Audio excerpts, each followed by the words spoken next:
Welcome. This is David Boles, Human Meme. Today's topic, Deirdre of the Sorrows. Podcast performance. The Irish sense of tragedy takes many forms and mournings. The Irish are a proud and bitter and unbreakable brew of beings. And in their lesson, we learn the example of endurance and beauty and stoicism. We will soon discover the not-so-famous but important and brilliant play Deirdre of the Sorrows, written by John Millington Synge. But first, let's talk a bit about proper pronunciation of names. Deirdre of the Sorrows is a rich Irish play, a modern tragedy, really, and many of the names are difficult to pronounce. And in preparing for this podcast performance, I was immediately propelled back into the moments of my Scotch whiskey reviews for bolesblogs.com, where I came to learn and expertly pronounce the following names: Laphroaig, Glenmorangie, Bunnahabhain, Glenlivet, Balvenie, Glenfiddich, Aberlour, Lagavulin. Yes, I may have put a little Scotch into the whiskey pronunciations, because those are the names of the brands, and it's fun to say, and I didn't want to Americanize the name just by pronouncing it in an English manner. And when I say manner, I mean M-A-N-N-E-R, not M-A-N-O-R. And I also know it's funny when some people try for authenticity in pronunciation that doesn't fit the form or the tone of the sentence or the current culture.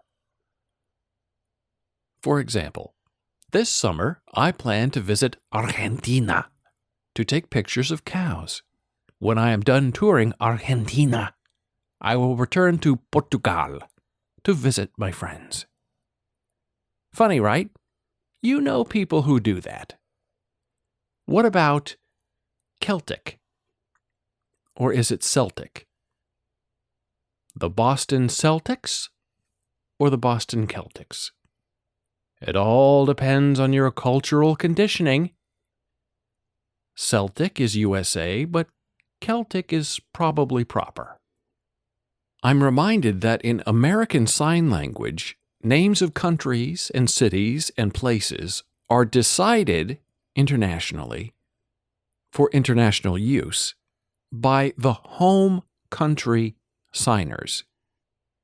And that is the rule even if other countries have invented their own sign names for those places. Home rule wins.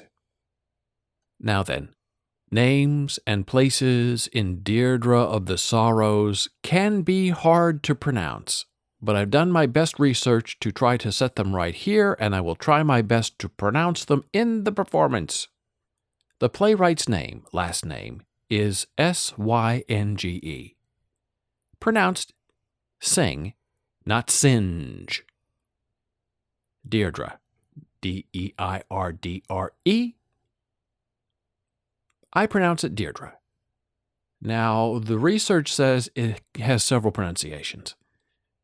Deirdre, as well as Deirdre.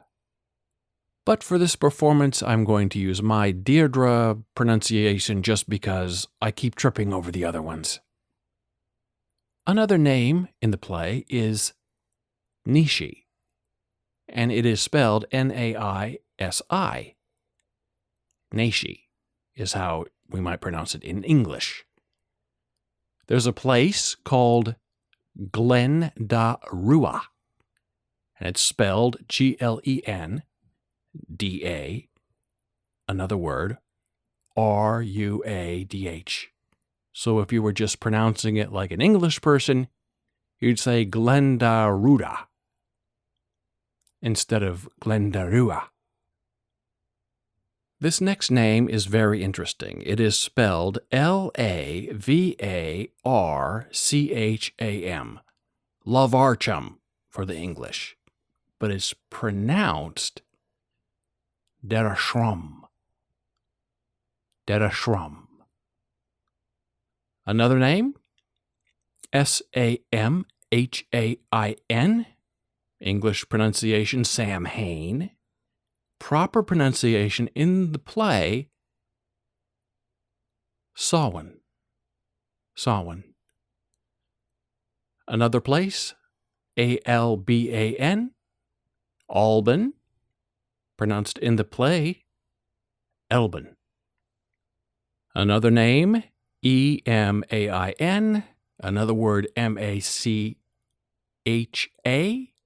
English would pronounce it Emain Macha. Proper pronunciation is On Maka.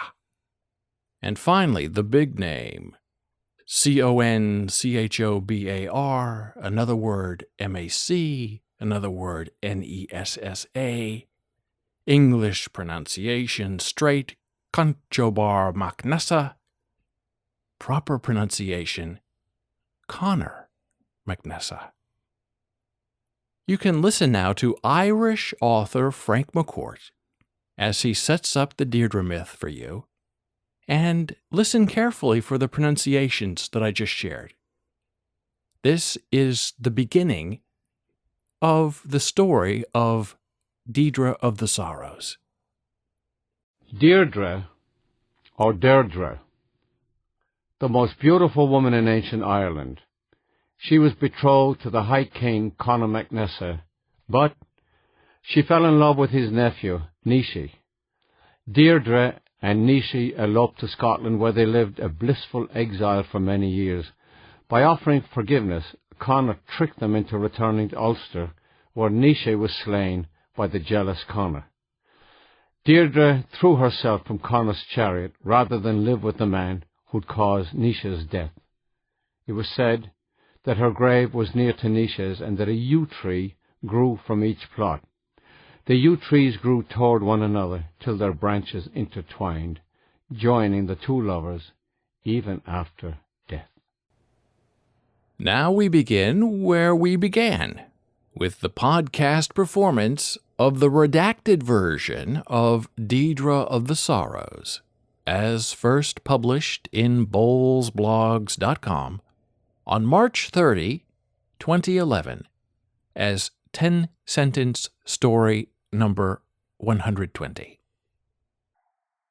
1910, German author, playwright, and poet John Millington Synge published Deirdre of the Sorrows, his last and most underrated work as a playwright. Synge died before he could finish the play, so his friend and mentor, William Butler Yeats, helped complete the play with the assistance of Synge's betrothed, Molly Allgood. Deirdre of the Sorrows is steeped in Irish mythology and the story of Deirdre and Conor MacNessa. And in this Boles Blogs redaction, I have taken the three-act play and reduced the entire plot into 7 sentences, in which the word stars appears 8 times total in the play. And I have done this in order to show how a master playwright can use a single word to lash together the entire structure of a play with a single meme. And notice how stars is used as a common touchstone only by Deirdre and Nishe throughout the entire play, except right at the very end, when Derashram alone invokes their sacred word to resurrect and codify the Deirdre Hey, it's me again, breaking in here just to give a little note. This is in the middle of the 10-text story. The redacted play is about to begin, and yes, I'm going to perform it myself with my practiced, if terrible, Irish brogue, just because I cannot read it aloud any other way. The rhythm of the lines demands that I try. I hope you'll see what I'm going for. I'll be reading Deirdre's lines and Nishi's lines, and finally, right at the end, Darshram. And the word stars will be overemphasized to prove the efficacy of the original redaction. Deirdre. Since that, Nisha, I have been one time the like of you looking for a lamb that had been taken away from her, and one time seeing the new gold on the stars, and a new face on the moon, and all times dreading on. Nishi. The stars are out, Deirdre, and let ye come to me quickly, for it is the stars that will be our lamps many nights, and we abroad in Alban, and taking our journeys among the little islands in the sea. If a near death is coming, what will be my trouble losing the earth and the stars over it? And you, Deirdre, are their flame and bright crown. Deirdre. There are many ways to wither love as there are stars in a night of Samhain, but there is no way to keep life or love with it. A short space only. It's for that there's nothing lonesome like a love is watching out the time most lovers do be sleeping. It's for that we're setting out for Onmaka, where the tide turns on the sand. It's you three who will not see age or death coming. You that were my company when the fires on the hilltops were put out and the stars were our friends only. It is not I will quit your head, Nisha, when it's many a night we saw the stars among the clear trees of Glendarua, or the moon pausing to rest her on the edges of the hills. Darashram.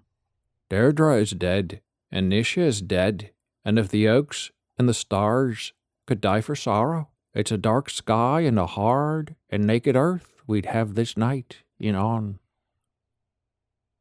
Thank you for listening. Be a human meme.